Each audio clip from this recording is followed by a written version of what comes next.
할렐루야, 성경 통독 제36일째입니다. 오늘은 시편 31편에서 35편까지 살펴보도록 하겠습니다.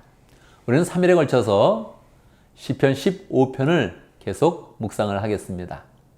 시편 31편에서 35편까지는 4편이 다윗의 시이고 33편은 작자 미상으로 누가 썼는지를 알지 못합니다.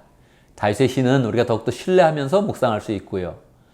작자를 알지 못하는 그런 시는 우리가 더욱더 내용이 좋구나 생각을 하면서 묵상을 하면 되겠습니다. 시편 31편 1절에서 주님, 내가 주께 피하오니 내가 결코 부끄러움을 당하지 않게 하여 주십시오. 다시 긴박한 그런 상황 가운데 주님께 의지하면서 주님께 피하면서 지은 그런 시입니다. 그런데 다윗의 상황에 집중하는 것이 아니라 우리는 그 가운데서도 영성이 어떻게 발전되는지, 어떻게 예수님의 모습이 나타나는지를 더 살펴보아야 됩니다. 5절 말씀에 보면 내가 나의 영을 주의 손에 부탁하나이다, 그렇게 기록을 하고 있지요.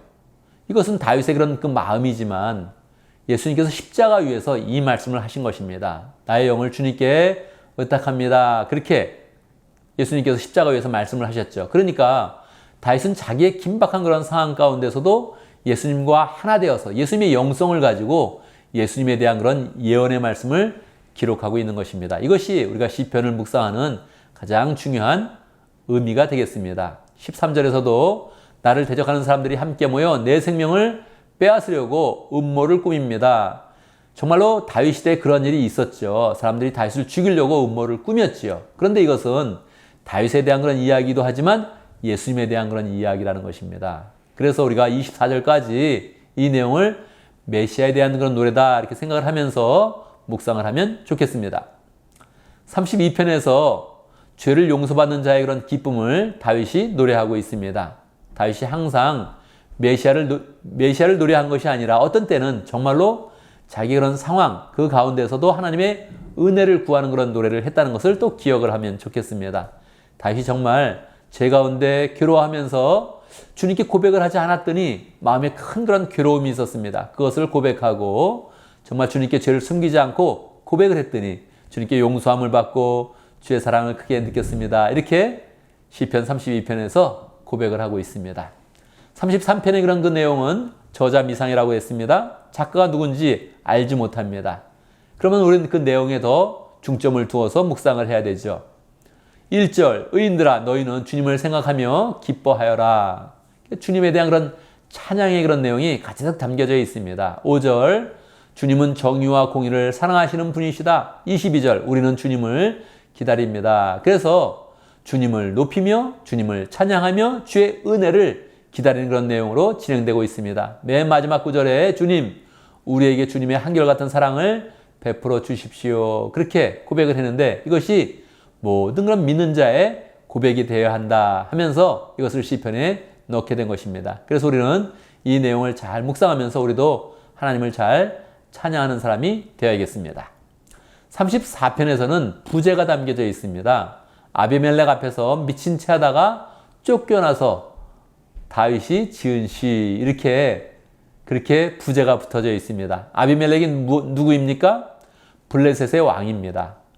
다윗이 사울을 계속 피하여 다니다가 블레셋 지방으로 피난을 갑니다. 근데 블레셋은 또 누구입니까? 골리앗 장군을 죽이지 않았습니까? 그 골리앗이 바로 블레셋 족속입니다. 골리앗을 죽였던 그 족속에 가서 피난을 하려고 했더니 얼마나 어색한 그런 장면이 연출되겠습니까? 아비멜렉이 다윗을 의심하고 또 그 신하들이 다윗을 의심하면서 말을 하니까 다윗이 안 되겠다 해서 거기서 미친 척을 한 것입니다. 자기가 스스로 생각할 때 얼마나 민망합니까? 그러면서 자기를 한탄하면서 거기에서 시를 지은 것입니다. 그런데 20절, 뼈마다 하나하나 모두 지켜주시니 어느 것 하나도 부러지지 않는다, 그렇게 표현했습니다. 이것은 요한복음 19장 36절에서 요한은 이 구절은 다윗에 대한 그런 구절이지만 다윗이 블레셋에서도 뼈 하나가 상하지 않고 보호를 받는다고 고백한 것이지만 이것은 십자가 위에서 뼈가 상하지 않고 뼈가 부러지지 않고 돌아가셨던 그런 예수님의 모습을 상징하는 것이라고 이야기하면서 우리에게 해석을 해주고 있습니다. 그래서 우리는 계속적으로 다윗의 상황과 예수님의 상황을 계속 묵상하면서 시편을 음미해야 됩니다. 35편의 그런 그 내용은 원수로부터 보호해줄 것을 구하는 그런 기도입니다. 이것도 다윗의 시인데 다윗이 원수로부터 고생을 많이 했죠. 사울의 그런 칼날을 피하여서 많이 고생을 했고 정말로 원수 같은 그런 사람들이 많이 생겨나서 그렇게 다윗을 괴롭혔습니다. 그때마다 다윗이 괴로워하는 그런 가운데 하나님을 의지했는데 사실 여러분 냉정하게 생각해 보면 다윗과 다른 사람이 있으면 하나님이 다윗 편입니까? 그렇습니다. 왜 그렇습니까?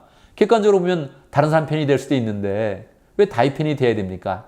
다윗이 하나님을 사랑했고 하나님의 말씀을 지키려고 노력했고 다윗의 마음 가운데는 예수님을 진짜 사랑하여서 예수님의 노래를 불렀기 때문에 하나님의 그런 사랑이 그의 그런 삶 가운데 임한 것입니다. 그래서 우리도 늘 하나님을 사랑하면서 예수님의 말씀을 지켜내면서 하나님의 사랑을 입고 축복을 받겠습니다. 이렇게 마음을 결단하면서 이 시편의 말씀을 묵상하면 좋겠습니다. 여러분 수고했고요. 내일 또 우리는 시편 5편 다시 또 묵상하도록 하겠습니다. 감사합니다.